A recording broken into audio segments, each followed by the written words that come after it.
Good afternoon. Welcome to another News and Views. I'm your host, Don Burgess, and today we're going to be talking about the entertainment industry in Bermuda. And I have three very distinguished guests. To my right is Mr. Ed Christopher. Welcome, Ed. Thank you. Okay. And if you'd seen some of the promos, you can look. This is not Shine Hayward. This is Selena Fields, who's no stranger to the entertainment industry. Welcome, Selena. Thank you. And Mr. Quiet down at the end, Mr. Tony Brannon. Hi. Ed, why don't we start with you? How did you get your start in the entertainment industry? How did you get your start? Bermuda's a different place than others tend to be called a start, but some of the things, because way back to the school 40 days, I think first of all, dancing, and then being a little bit with the strollers, and then Hawkins Island, pirate party in Hawkins Island, and this is some of my entertainment, but most of my stuff was theater, so I was involved in theater a lot. Right. And then town choir and Prestige as well, so singing and dancing. It's a lot to talk about in a short time. Yeah, try to fit that all in a right. 90 seconds to 2 minutes. All right, Selena. Well, I've always been a lover of the entertainment industry as a consumer, and I became involved in it directly through the original Bermuda Federation of Musicians and Variety Artists, and I was on several committees in reference to entertainment. I've been an entertainment manager, and I currently serve as the vice president of the now Bermuda Entertainment Union. So that's about a summary of my background. Okay. And Tony? Hi, Don. Yeah, I mean, I grew up in an entertainment family. My father came to Bermuda as a musician at the Hamilton Princess on a 6-month contract, and back in 1949, and he stayed and met my mother, and I came along, and he got into the music business here with a record shop, and then opened up the 40 Thieves, and I was brought up through all of that. Amazing time, lots of great artists, and then back in the days when I got out of college, I had Disco 40. Ed was always there, and I think he won the 24-hour dance marathon. And you know, after it all came to an end, it was like, what do you do next? And so I've been playing music pretty much, you know, ever since the early '90s to now, and you know, and as Ed has, you know. Right. And of course the Big Chill. Well, the Big Chill is the current, you know.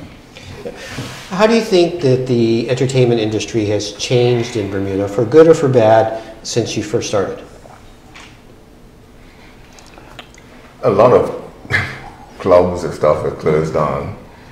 A lot of, to be honest and forthright with it, a lot of businesses or that housed entertainment thinks about the entertainment last. They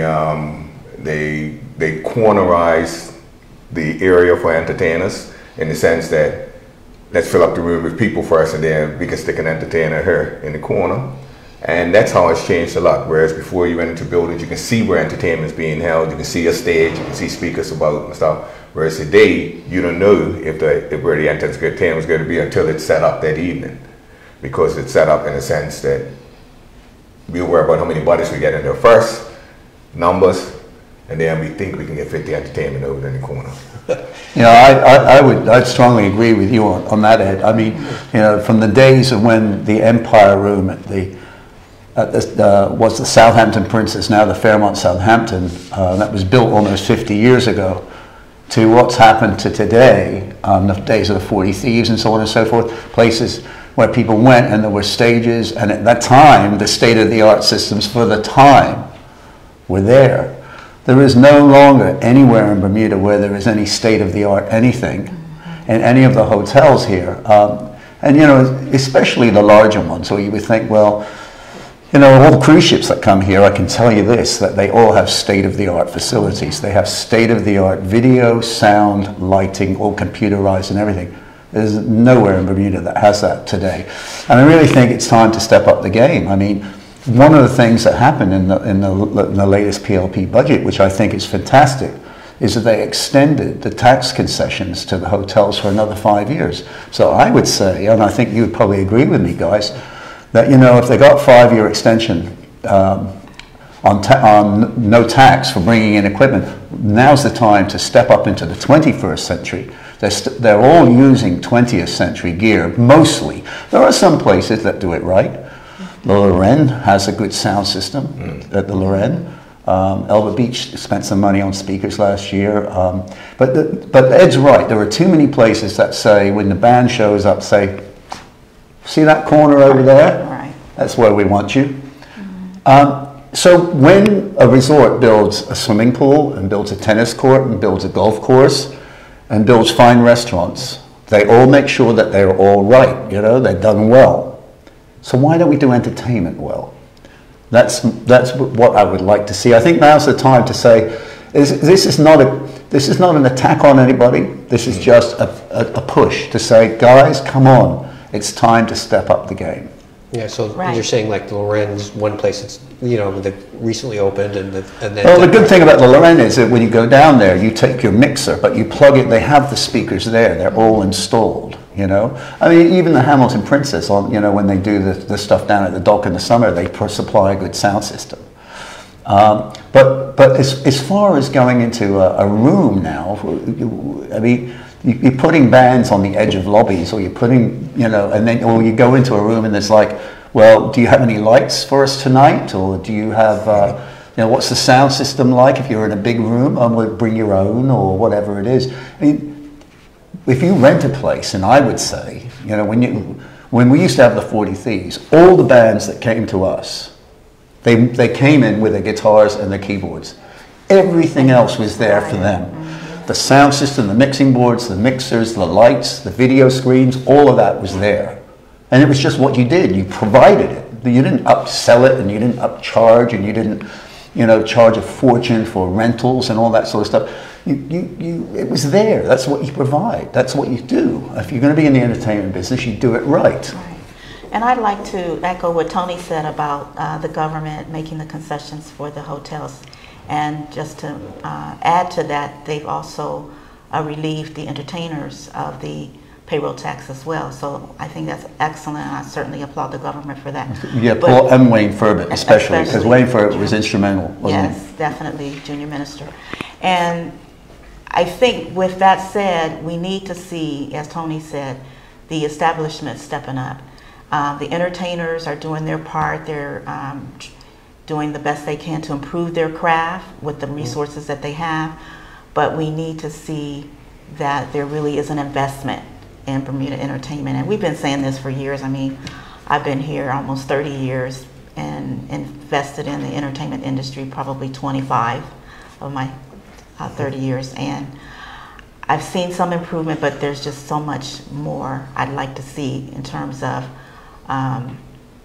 you know, taking care of our locals, you know. And I give credit where credit is due. I've seen some improvements, especially with Bermuda Festival has stepped up a bit, but I don't give them 100% pass, but I certainly give them credit for what they've done in the last couple of years, and including more locals, even bringing some of our artists that live abroad in to participate.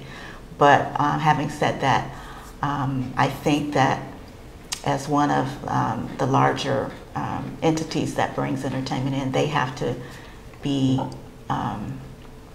more forthcoming in terms of fulfilling their obligation to the Bermuda Entertainment Union. I want to get back to that, but you mentioned earlier about the new legislation. Dennis, I don't know if you've got that yet. The Payroll Tax Amendment Act 2019 states, a Bermudian musician or other entertainer shall not be liable to payroll tax at the employee's standard rate, but it shall instead be charged at the rate prescribed in the Rates Act, which they made 0%. How much benefit will that be in hiring Bermudians? How much of an impact do you feel like that's going to be? Well, let me put it this, there's a couple of ways to look at it. Some places treated entertainers, whether they be Gombe's or, you know, Ed, Preston and Ed, or Big Chill, or Working Title, or any of the bands, Kennel Boys, as independent contractors. So the hotels, a lot of hotels and some of the bars said, you're independent contractors. You got to pay all your tax, right? So they wouldn't have to pay anything. So, and they would, or some of them would deduct it from you. Some places would deduct it. So, I mean, I actually had my own tax ID because of the deduction. I figured out that the tax that I paid by paying it myself was less than what the hotels were taking out of us. It was a higher rate that they took out. I guess they were taking the rate that they took out for all the rest of their people. So it's really good that we don't have to pay the tax, and it's a concession for 3 years. In fact, when we were on the Dale Butler, the Hayward report, we brought this up back then in 2003, 2004 to make Bermuda a tax-free zone for the arts.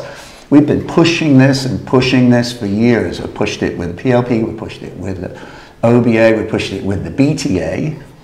And now, finally, the PLP have recognized the value of entertainers, and they've dropped the tax, which is great for 3 years with a possible provision for extending it.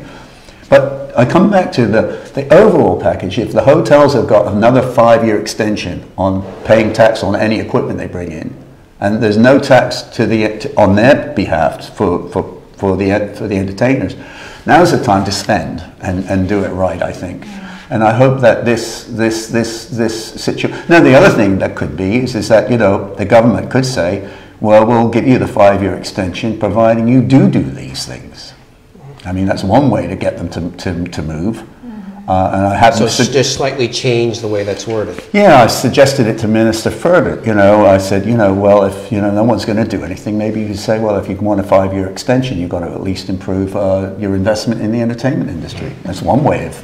I think rather than sort of twisting anyone's arm, I would think that, you know, I use the old adage of Bugsy Malone when he built Las Vegas. Build it and they will come. We did that when we opened Disco 40 in 1978. We spent $1 million on that place, and it did so well that we got it back in a year. Now, I'm not saying that, you know, it would. Some places you might have to spend a bit more than that. You know, in the Fairmont Southampton or somewhere like that, you might need to invest even more in this day and age. But if you do it.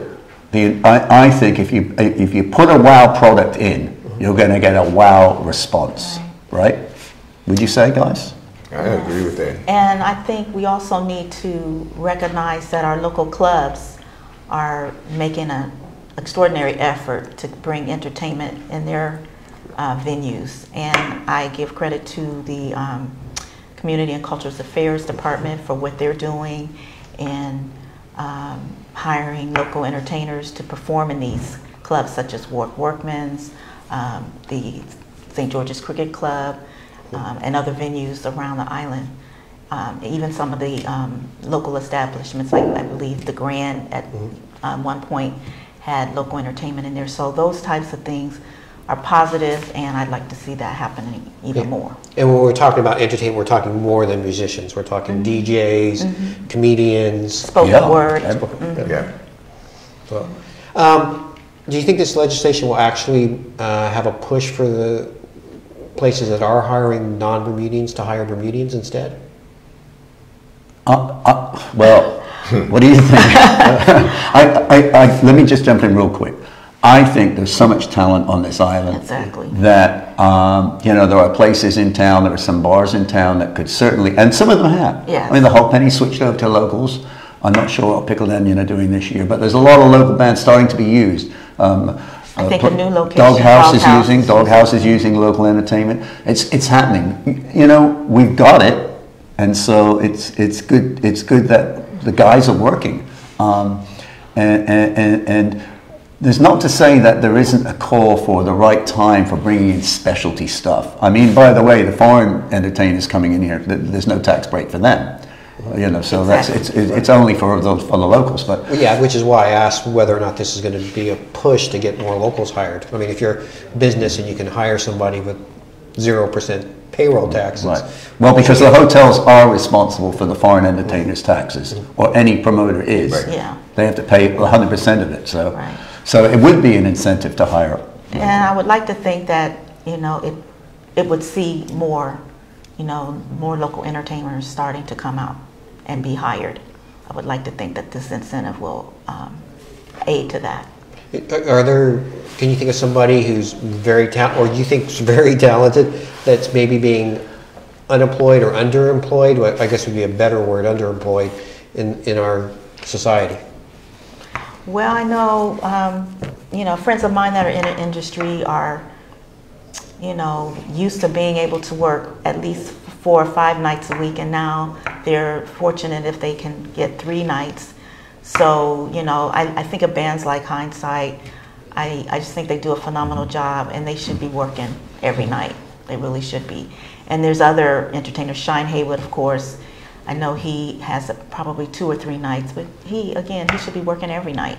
And Prestige, I'm not sure what you guys are doing, but I know you get a lot of the private work. Yeah, we do a lot of private work, a lot of convention work and stuff like that. But a lot of it didn't start by choice because there wasn't much out there to do for us anyway. On the instinct of this other places, what happens in Bermuda a lot, and I'm speaking from experience, so if it doesn't happen to you, don't worry about it.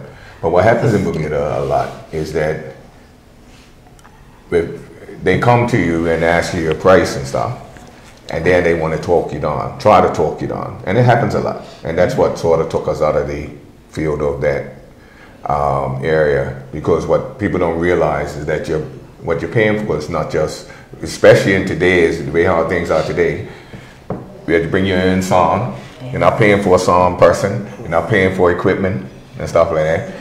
You're paying for rehearsing, but you forget that band is not good because they just go and plug in and just start up.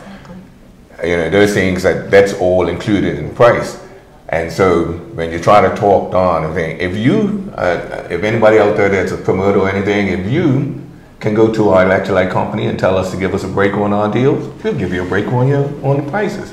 But until then, that happens, we have to survive as well. And so our pricing is not high. You always want to talk somebody down, but it's not going to happen with letting you know on air. Not going to happen with Prestige. Right. We paid our dues. We've been together over 20 years, and we paid our dues. And the bands paid our dues by rehearsing and stuff. If a band is good, it's not because they just showed up one day and said, "Ooh, we're good." It takes a lot to get. It does take a while to cultivate your reputation. I mean, you know, whether it be your Prestige or, you know, the guys that are out there that have got what I would call legs in the business, you know, working title, Lamont, never hardest working man in show business. I mean, next to Ed. Yeah, and you've got other guys that have been out at stalwarts like Randy Lambert. Fantastic, you know, he's worked. Randy works all the time, but Randy knows how to cut and move and so on and so forth. The same with the Big Chill. We've been very fortunate to work pretty good, but it's tougher. It's not easy. I mean, you know, it's a push to fill. Let's put it this way: you cannot. And I would say you cannot fill 7 nights right now. Nobody in Bermuda can fill 7 nights right now. And that's unfortunate because, you know, as you mentioned, some of the entertainers that have been out there for a long time, this is what they do. This is their livelihood. They don't have day jobs. They put all their energy into their craft, rehearsing, keeping their product updated, and the like. So I just think it's unfortunate when they're out here negotiating for a fair and decent wage that, like Ed said, they're being, you know, trying to knock them down and get them for the least that they can get them for, and then don't even give them a proper place to perform. So I'm just hoping that with some of these concessions that we'll start to see improvement as we've been talking about. I think we've come to a point where I think it's quite interesting that you would call for this today, in light of the fact of, you know, obviously the tax concession and Minister Furbett making that happen via the finance ministry. I think it's really interesting you should call for this today and have this broadcast, because there have been some things of late that I can certainly attest to that, without getting into it, that have been a bit eye-opening. So I think we really need to say, look guys, we're in the 21st century. Step up your game. I mean, I've been rehearsing for the last two months with Jesse Seymour and my partner Felix to deliver a whole new Big Chill product this year. And I'm not going to use this as an advertisement. You can find out where we're playing. No, that's fine. That's fine. But no, you know, but we've got a good, exciting season. You know, fairly exciting season. 4 steady nights. That's it so far. 4 for the band. And you know, it's really hard to get it past that at this point. But we worked hard at it, and I think that it's time that these, especially the bigger establishments in Bermuda, step into the 21st century. That's it. Another thing I would like to highlight is that we do have people like Glenn and Gwen Blakeney trying to cultivate young talent with through the Bermuda Idol and the Teen Idol they brought back last year. So I definitely want to thank them for the efforts that they're doing, because we still have to grow the industry, and the only way to grow it is to get the younger ones to come along. So I'm very pleased about that. I was going to jump in because Jesse, not that he wasn't honing his craft before then, but he got a definite prominence because of Bermuda Idol. Exactly. And you know, Cassie Caines. Absolutely. I mean, Cassie and Jesse are just absolutely brilliant. I mean, Jesse won Bermuda Idol. He was in the America's Cup band. I mean, when Cassie left us, or said she was, I want to go back to Philadelphia. I've done 3 years with you guys. We always knew there was going to come a time when Cassie said, because she has that Philadelphia connection with her dad living there and everything.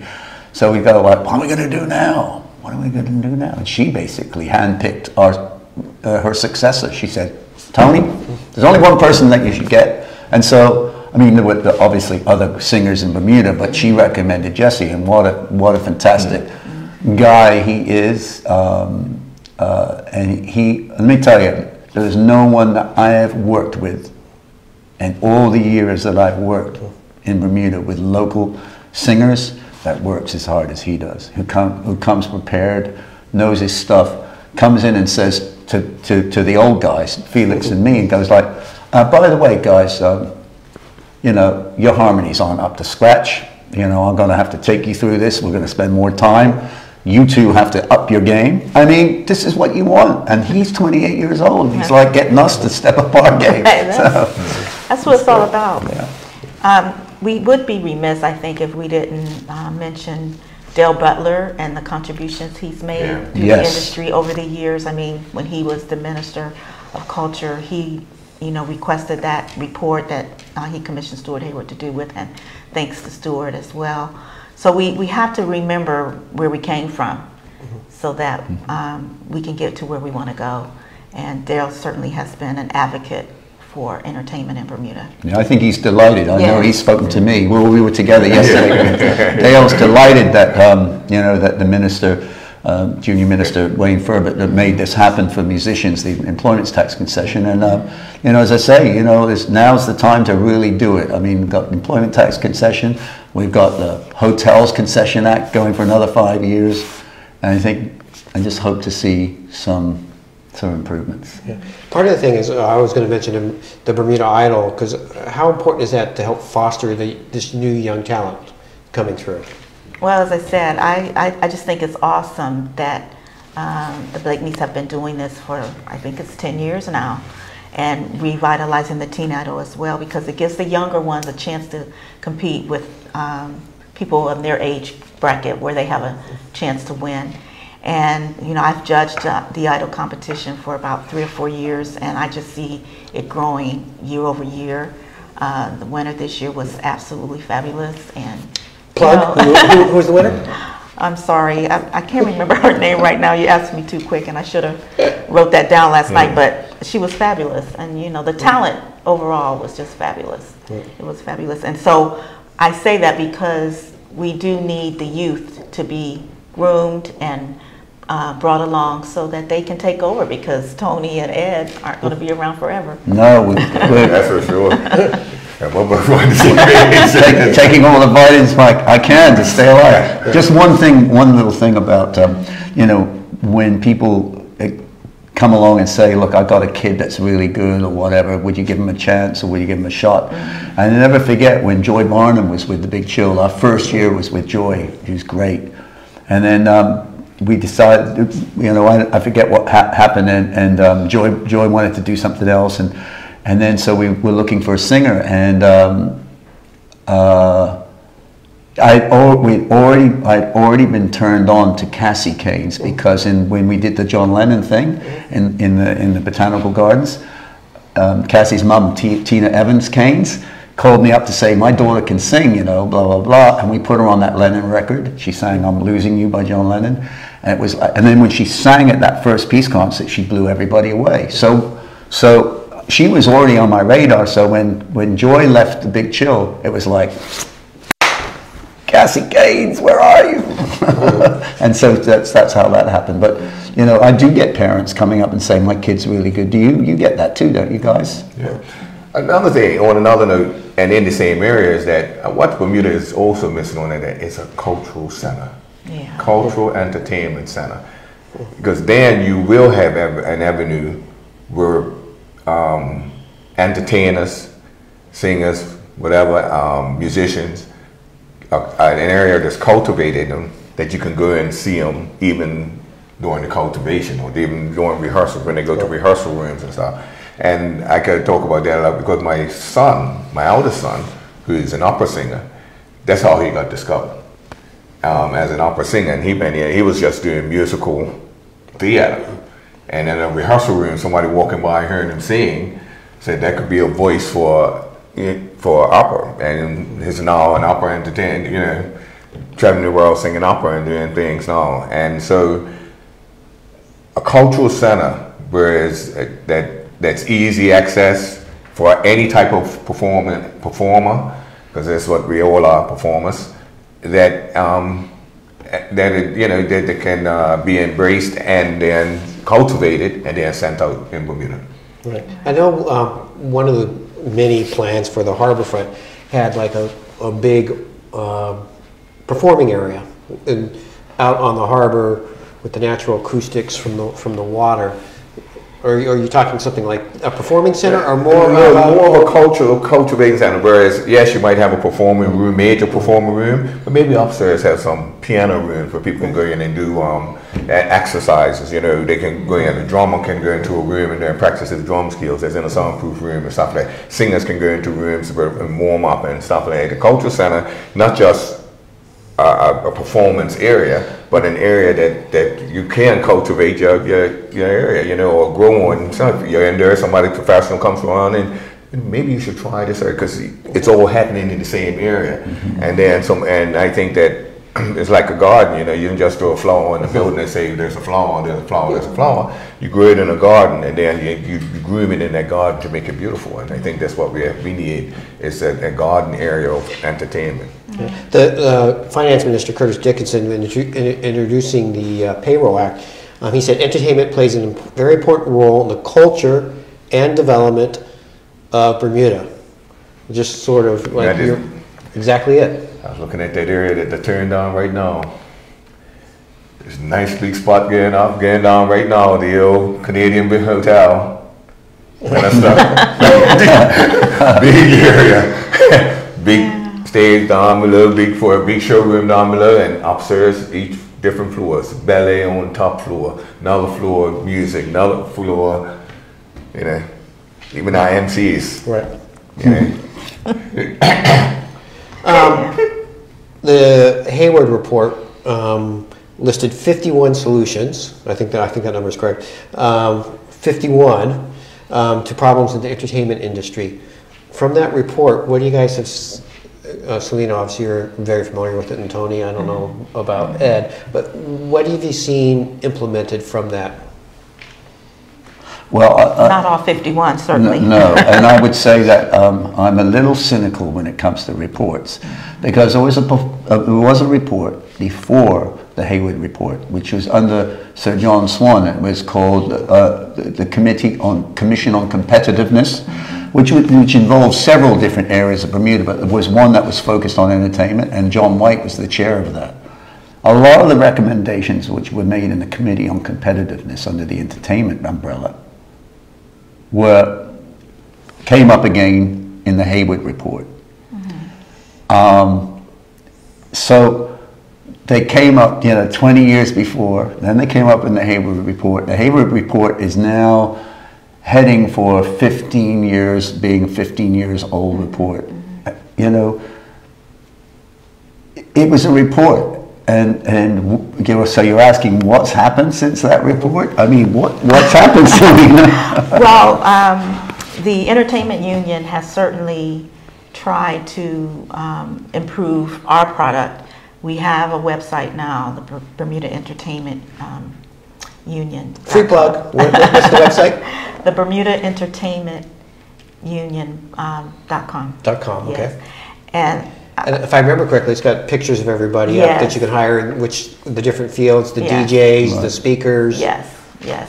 And so, we're encouraging as many of our locals that are involved in the entertainment industry in any way, not just musicians, but promoters, artists, actors, comedians, DJs, everybody, anyone who is in the entertainment industry to become a part of the BEU, so that we can, collectively try to improve our products across the board and get more involvement and, be a force, a real force. I mean, one of the things is we're stronger in numbers. And so we've been, doing our best to grow the union and keep it viable. And it has come a long way, and certainly under the leadership of Shine Haywood, and then currently our president, Leroy Simmons, we've really, grown. So we're just looking for more growth and more involvement from those in the industry. I'm going to paraphrase the report here a little bit, but it's a little bit like a prophet in its own house, because it was saying one of the problems is sometimes Bermudians don't want to come out to hear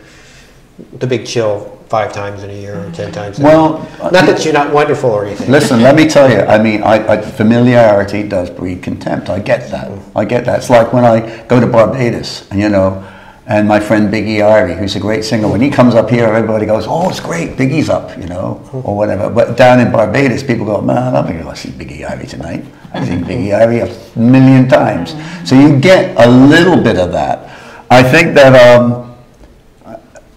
I do think that if you keep yourself fun and exciting and play music that's going to get people up, then I think your reputation you can supersede get past the sort of little bit of cynicalness that can go on. But and I get that, but people like to see stuff from away.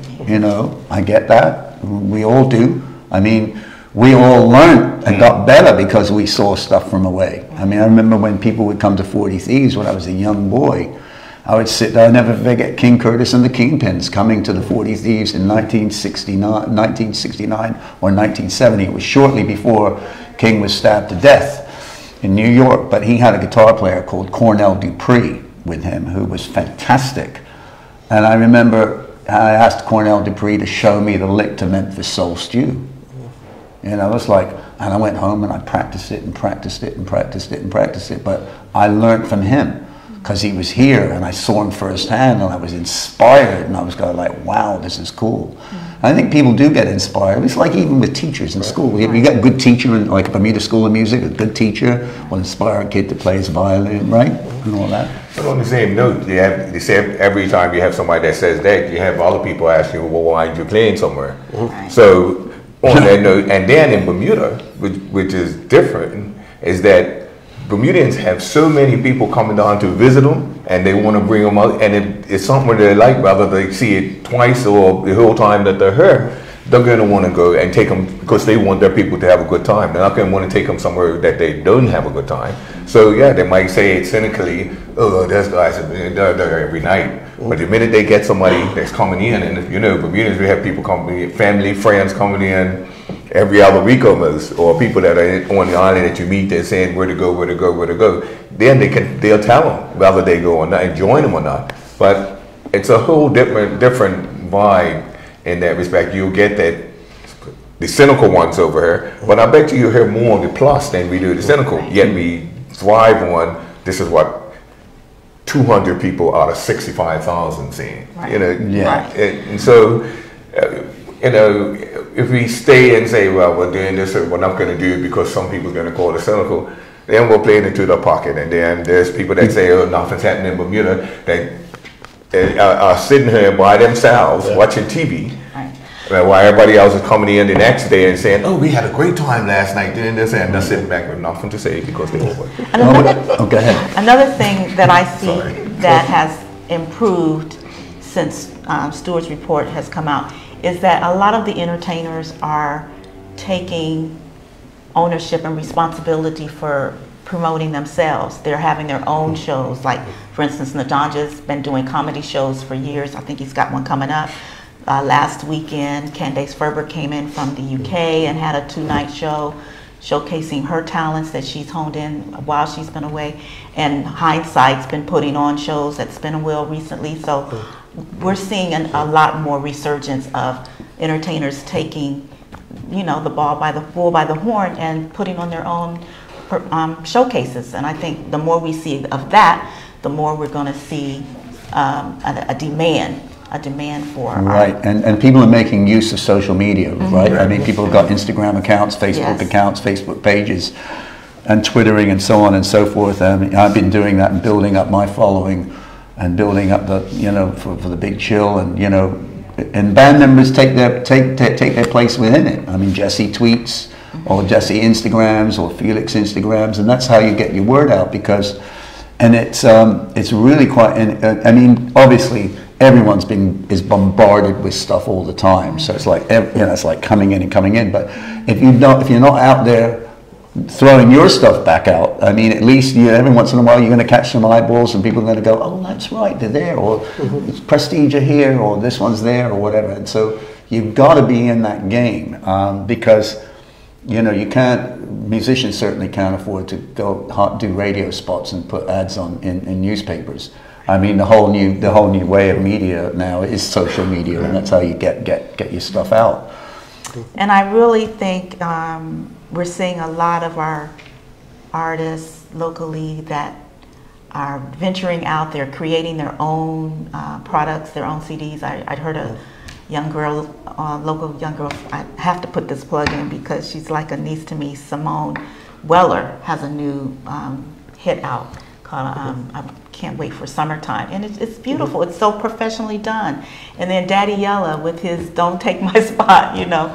We're just seeing a lot of our local artists writing and recording and putting out quality products. So, you know, I just think it's awesome, and that's what we need to see more of. And then once, you know, they get out there, they're getting exposure here, then they get exposure overseas. I think Last Call was performing at the Stellar Awards, which is on the gospel gender. So, you know, we're seeing some improvement, and we just need, you know, to support. We need to support our own and give them an opportunity so that they can spread their wings and not only do well here, but go overseas also. Yeah, I think one of the things in the Hayward report talked about the lack of venues, or because it had dwindled down quite a bit to 2004.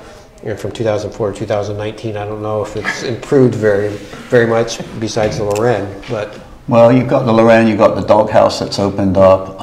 You know, Doug is doing some stuff up at the Terrace, and you've got bits and pieces. I mean, so I think Bermuda's turned the corner as far as on an upward swing in tourism. We can all know that. Hotels have, you know, the last couple of years have been, in fact, last year was even better than the America's Cup year. And Airbnb is a big deal. Yeah. In fact, one of the things I think is really key is how do you reach the Airbnb crowd? I mean, I know that they've got a thing where you can become an event on Airbnb, but something just a little bit more simple than that is just have we gotten a list that we can reach every Airbnb, like an emailed list. That's the sort of thing, because you got to hit everybody. So people that have run Airbnbs, a lot of them will say, by the way, I do know who's on here and who's on there, and they'll see where they can recommend people. And people, you know, a lot of Bermudians get up to, well, on Friday night, this, you got a choice of this place or this place or this place. So Bermudians do their best to tell locals tell visitors where to go. From taxi drivers when you get to the airport, to, you know, concierges and hotels and that sort of thing. Hopefully they all know. How do you think the St. Regis, have you guys seen any of the plans for like what their entertainment or what their entertainment plans are going to be? I actually haven't, No. but Haven't heard anything. perfect place to. I mean, they're right. They're coved up. They're right there on that beach.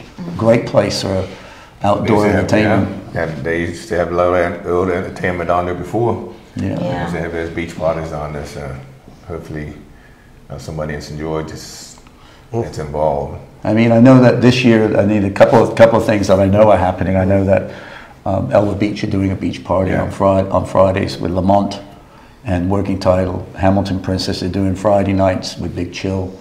That's a change this year. So there are things going on. And you know, and of course you got Snorkel Park doing stuff, you know, with the cruise ships and stuff like that. But I mean, can we, you know, 'cause there's so many cruise ships and so many visitors coming off it, and I know I've cruised quite a bit. I'll admit to taking more than 20 cruises, and I would get off the ship if it was over, you know, staying in a place most of them don't, to go see local entertainment, because that's, I don't want the people on the cruise ship. They're performing 7 nights on the cruise ship every night. You want to see something a little different. As a matter of fact, I saw a few times. I saw Robert Simons playing his steel pan on Norwegian, and as a Bermudian, that okay, I want to go see because this is my countryman. Right. So what can we do in the dockyard area to attract those people off those ships in the evening? It's interesting you brought that up, and you know, because here's the situation. There was a policy reversal made when the big ships were taken up to the dockyard, when it was made for mega ships. One of the things that happened was a concession that was given by the government at the time is that, you know, okay, you cruise lines can have all your entertainment on board in port. Up to that point in time, any cruise line visiting Bermuda had to go dark at night, right? So all the ships that came into Hamilton, one of the reasons why the Princess, the Southampton Princess, the Clay House, the 40 Thieves, and everybody that was in the game was successful, it was a viable business, because the ships would arrive on Monday. They would be there Monday night, Tuesday night, Wednesday night, and leave Thursday. And then the weekends would take care of itself with locals.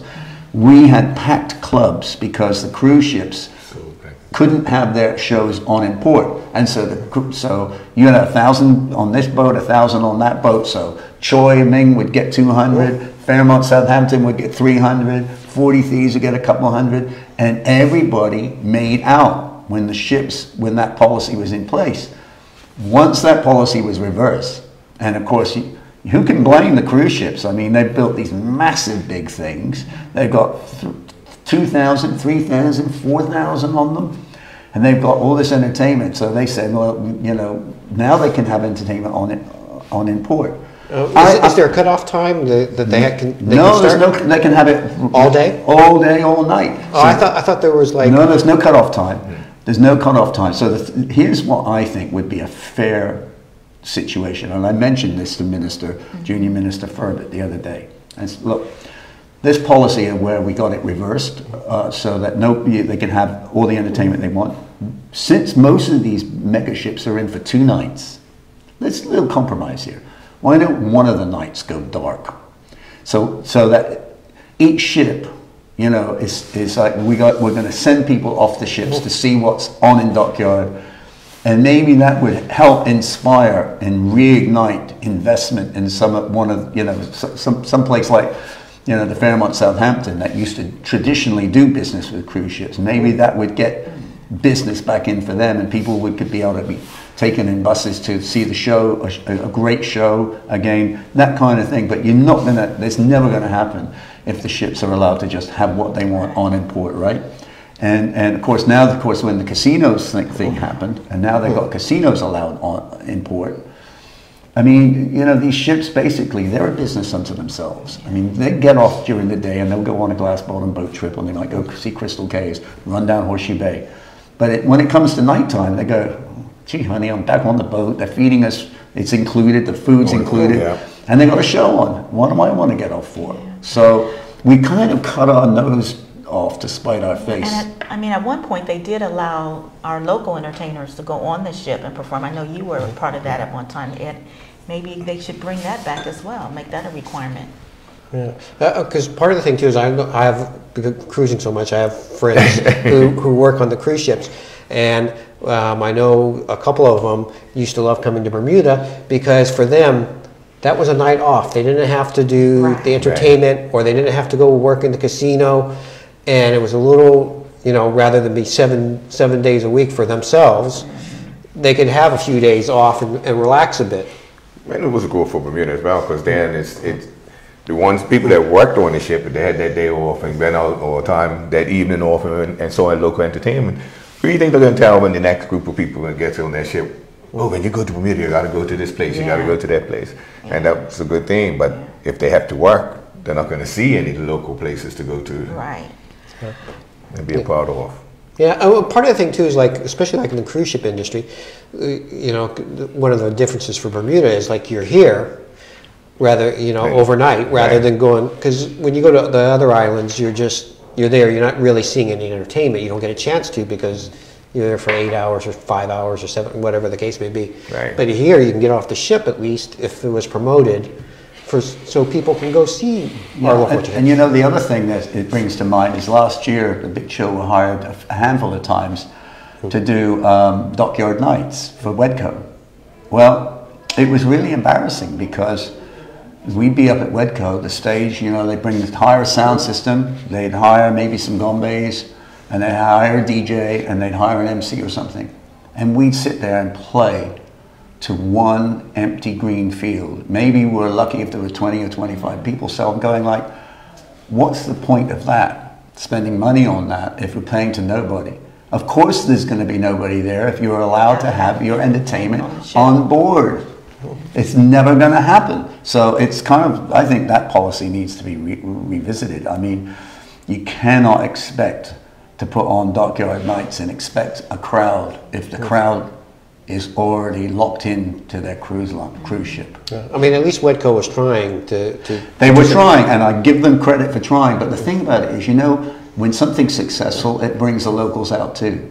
But if you come there and you go, and you got the vendors there, they set up, they all with best intentions, hoping to sell stuff, and they sit there and go like, and then the number of vendors that show up dwindle, and because they go up there and go, what are we doing this for? You know, I mean, it really needs to be looked at. Yeah. Getting back to the Hayward report, what do you think are some low-hanging fruit that we could accomplish and make changes that would help the industry, that wouldn't take too much of a change by government policy or by venues or by the entertainers themselves? That's interesting. Improving them, I mean, having venues that are up to par for what we were talking about from the beginning, that where we can come in and plug in and stuff, that you know, venues where they know, okay, if something's happening here, we know it's going to be done at least decently, and entertainers will say, oh man, I'm going to play, you know, feel excited about playing a place that's thing, and that's from ground roots up. Right. And maybe giving grants or some type of assistance to some of the local clubs I mentioned earlier, because, you know, I just think they have a lot to offer. They have a lot to offer the community as well as guests, tourists coming in.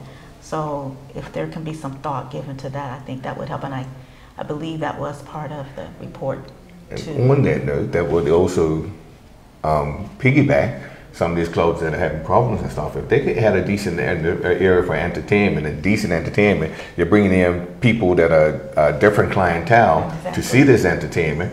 Now I'm talking like sports clubs and stuff like that, that they can have a decent shows that brings in a clientele that's going to be an improvement on the type of people that hang out at these bars. On, you know, piggybacking on helping those type of clubs. I think in those are the venues that will put the money into them, because they all want people, those type of people coming to it. So. Yeah, I had somebody stop me at the gas station last week, and they were saying, we want our club to be more than a watering hole. Yeah. So exactly along those lines.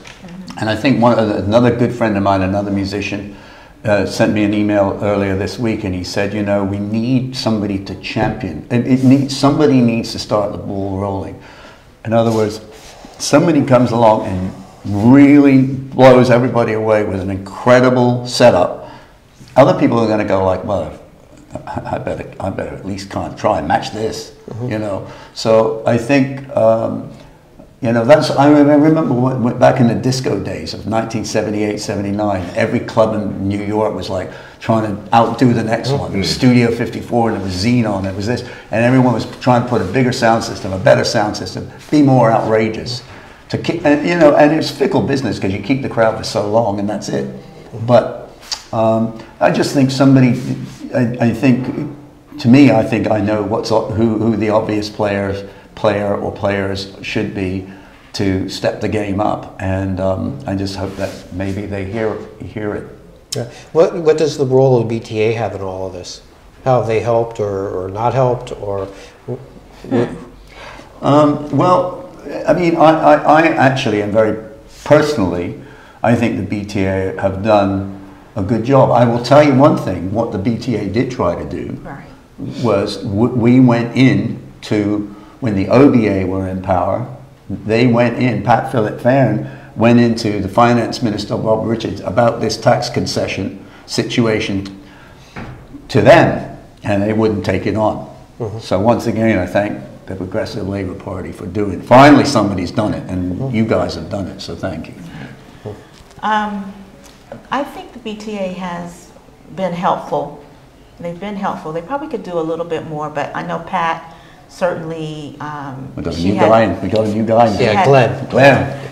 Well, when Pat was at the helm, she did try to bring in the industry players and stakeholders regularly. We had meetings, I remember, and Tony, I think you were a part of that as well. Yeah. So now I just think we need to add on to that. We just need to add on to that, and maybe. I think what the BTA can do is what we've suggested today is the powers that be at the BTA have some words with people that are in the hotel world and say, look guys, these guys are right. Step up your game. Yeah. That's it. I think with the BTA,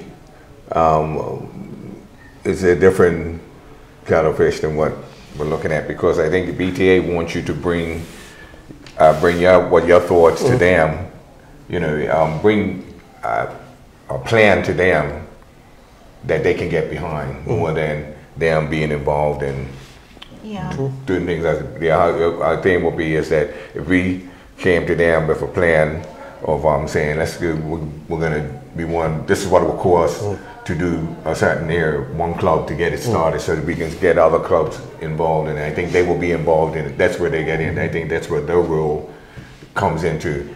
They don't want to be on grassroots. Right. They don't want to put together the plan. They want you to bring it to them and then be able to help you grow it, because they want you to be, they want you to take it on board and champion your, yeah. So I think that's how I see the role of the BTA. So I don't see it as we go to them and they sit down and say, okay, we'll push this club to do this, we'll do that. Is that people have to come to them with a plan and say, this is what we're going to do, and then we're going to migrate into the other clubs little by enforcing them to be a part of it, and they'll say, well, we come back to you with that. As we start to wrap up here, I want you each to pick one young up-and-coming entertainer who you think Bermudians and tourists should go out and see. My son, Nicholas Christopher, who is now just taking the time off from Hamilton, the show Hamilton in New York. He's taking on some personal time. He's going to be off for a couple of months, but it's a young Bermudian. I've got two of them, and my upper senior son, Jonathan Christopher. But the whole of the world. I'll tell you what. Here's a little plug. We're going to try to get them back here for the festival for next year. So we're working on plans on that right now. So you will have a chance to see them here in Bermuda, and they will be here for Cup Match. They never miss Cup Match with Papa. Got to spend time with Daddy. So is there any place where they could go see him? Well, right now, not in a short time period. He's going to be off for a few months. Actually, he's getting back surgery on Thursday, so he's going to be off out of the circuit for a few months, and it's actually him and Mick Jagger. Yeah, there you go. Going to be out. Got a new production company coming out shortly. Look for me. Selena? Definitely check out the Simons Brothers.